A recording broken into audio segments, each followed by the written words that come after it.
Welcome back to the Around the District show. This is the second episode going up. Of course, my name is Tilly McLaughlin, and today I am talking with Miss Campbell and Miss Donovan about the Conshohocken Cradles to Crayons project.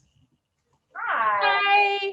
All right, so can you explain to everyone what Cradles to Crayon is and what it really does, just so everyone fully understands what you guys are trying to do with your third graders?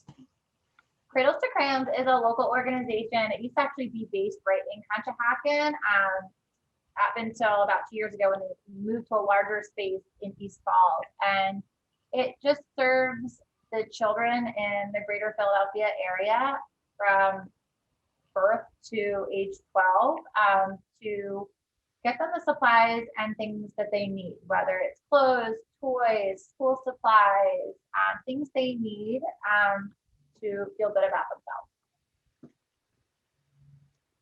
Ms. Donovan, do you have anything to add on? No, just to give you a little bit of background information, this is actually a service project that, gosh, Mrs. Campbell, how long ago did we start this? Because we started this when both Mrs. Campbell and I were in first grade. We're now in third grade. About 10 years we've been doing this. Yeah. Wow. So it's just been a project that we've gotten the children involved in. In the past, we've been very fortunate enough to be able to go to Cradles to Crayons. So we can talk a little bit more about what goes into getting everything ready. It's a little different this year, obviously, like everything, but it's just been an amazing experience for us and for our children, and just for them to be able to give back to the community. It's just been wonderful. Yeah, because I remember a little bit of it here and there, but I didn't do it a lot. So is it mainly just a third grade based project? Because you guys said you did it with your first graders. So is it a school wide thing, or is it just the third graders mainly help? Can you explain how that goes? It's a school-wide project. When we started it in first grade, we had our first graders lead it. And then as we moved grade levels as teachers, we had our third graders lead it, where they're really collecting the items that the whole school is collecting. We teach the entire school about essential items and what you need to feel good about yourself. If you're dressed nicely for school, it's a good start of having a nice day. And what it means to have a need versus a want. And maybe not everyone has the same toys that you have at home. And if you're not playing with things that you thought were cool 3 years ago, could somebody else benefit from that? So just that whole idea of giving to other people to make them feel good. So we have our third graders collect it. We have boxes lining the hallways so they can collect bags from different grade levels of clothing, school supplies, crafts, toys, and books that are gently used or brand new that other people might benefit from. It's been amazing because especially, we found that a lot of the parents, especially after spring break, because, they'll do a lot of the closet cleaning, and kids will be bringing in, things from, closets that moms or dads might have cleaned out. So it actually has been fantastic because, like Mrs. Campbell said, all of the entire school collects everything. Yeah. Third graders are the ones that kind of sort it and put it in the different boxes in the hallways, and then they'll be the ones that wrap them up and take them, to the Cradles to Crayons facility. Yeah, that seems really nice, because then you're teaching the kids we help the people that maybe can't exactly have the same things that we can have or do the exact same things, which I think is a really good lesson to learn at such a young age. So everyone to feel safe and valued, and not everyone has the same items, but it's important that all kids have the essential items they need to feel comfortable. So that's Cradles to Crayons is really called the Giving Factory. So teaching kids at this young age how important giving to others is, and that people might give to you as well. So basically, when you guys are collecting the items and you're sorting through them, do the third graders go around saying, hey, you guys should donate to this? Do they do any sort of advertising for it? Do you have them make little flyers and stuff like that? What do you guys do in a normal year with no pandemic? They do actually, and they actually did get to make posters. So we start out by having a presentation, and we explain everything of, what we're looking for and what they need, what are essential items. And then the kids create their own posters, and they hang throughout the entire school. We also send flyers home to the parents, and the kids also actually talk about on our morning news show. So we have a morning news show that broadcasts every Friday morning. The third graders are the newscasters. So they actually kind of give themselves some plugs in there on Friday to, you know, try and remind everybody to bring some things in. And it's been fantastic because we have a lot of staff who also participate and bring things in. And you know, if we need to clean out closets, you know, we clean out closets and bring some stuff in. So it's kind of like a win-win situation for everybody.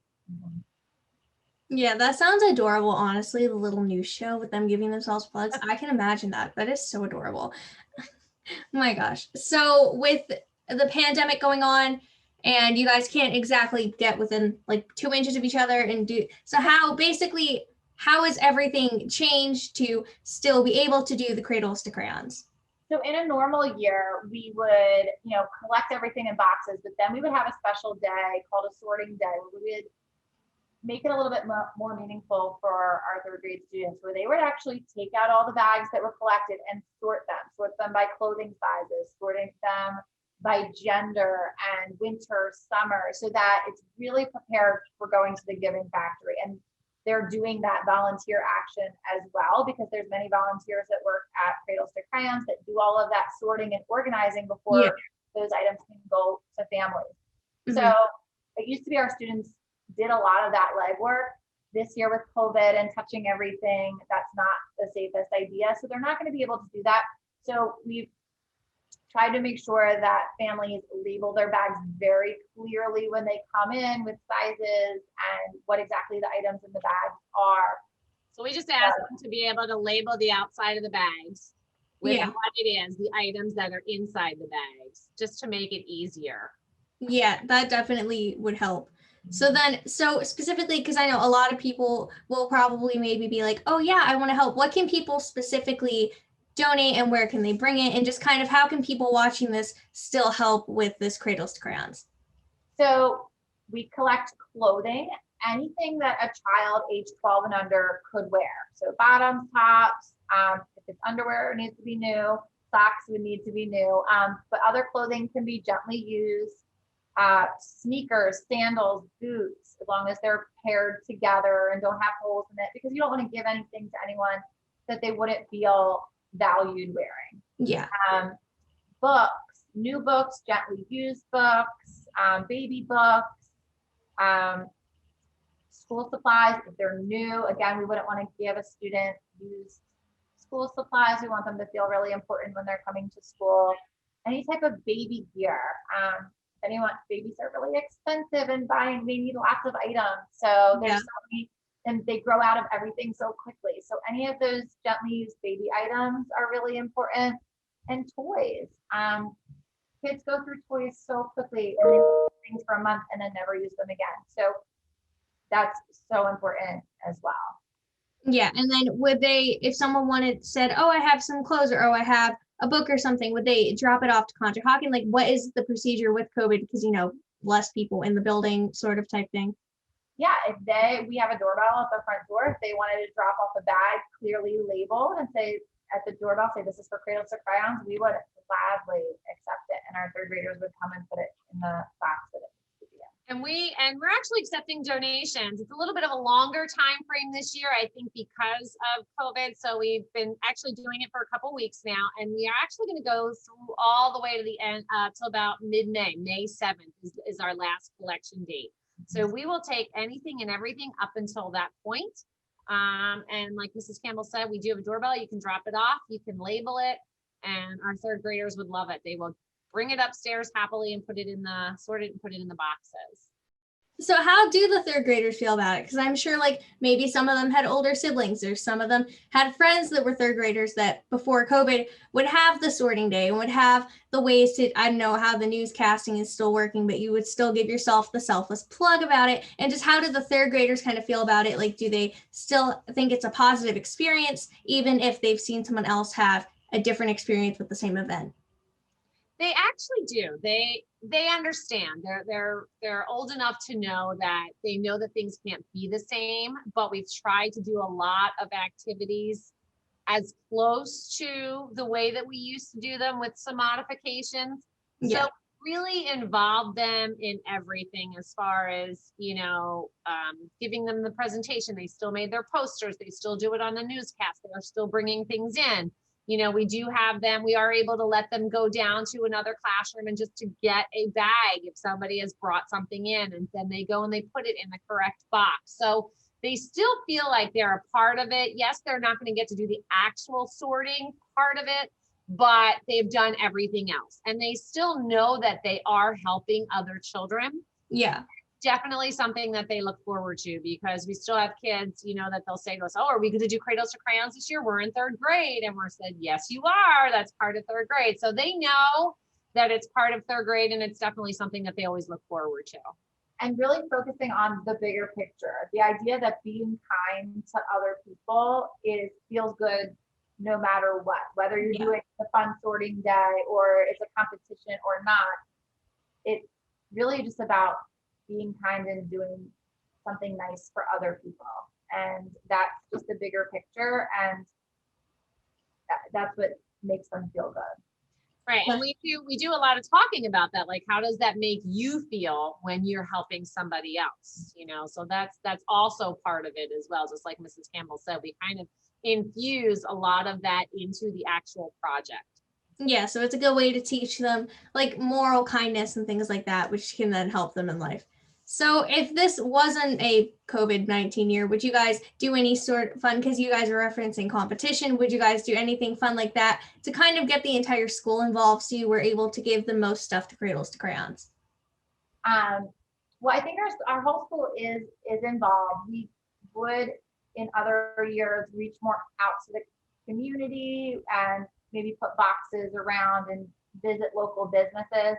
Because we're not able to do that does hinder us a little bit with our collection, but that doesn't mean businesses and community members couldn't drop things off at the front door, like you said, Tilly. So it's just different.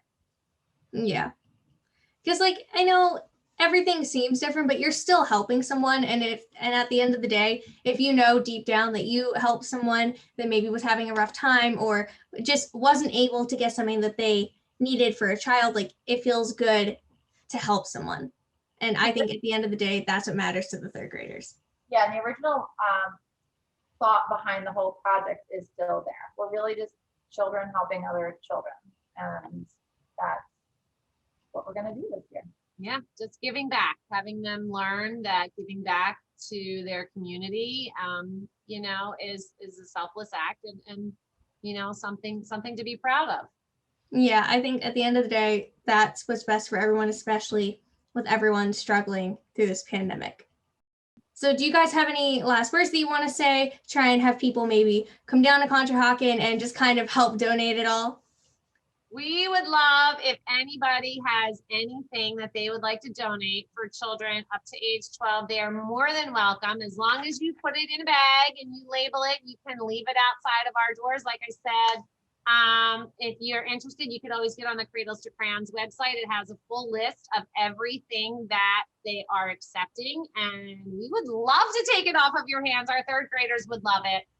It just really would mean so much to us to be able to continue this tradition that we started here at Conshohocken, and just to keep going strong with the pandemic, without the pandemic, just to keep going, and just for our kiddos to be able to give back. Yeah. Clothing, shoes, books, crafts, school supplies, toys, baby gear, baby hygiene items, all welcome. We know people have things in their closets that they're not using. So if you have a chance to clean that out, we would greatly appreciate it. Yeah, I think if anyone does have anything, like they said, you can come donate it to Conshohocken. I think that if everyone was able to, I think it'd be a really nice thing to do. Well, thank you guys for letting me talk to you about this. It's a really fun event that I'm so excited to be able to cover, and I just love to help the community. And I think this is one of the fun ways that, everyone can be engaged and learn about something, even if they don't necessarily donate, that they're aware of it for the next time. Thank you so much. We appreciate it.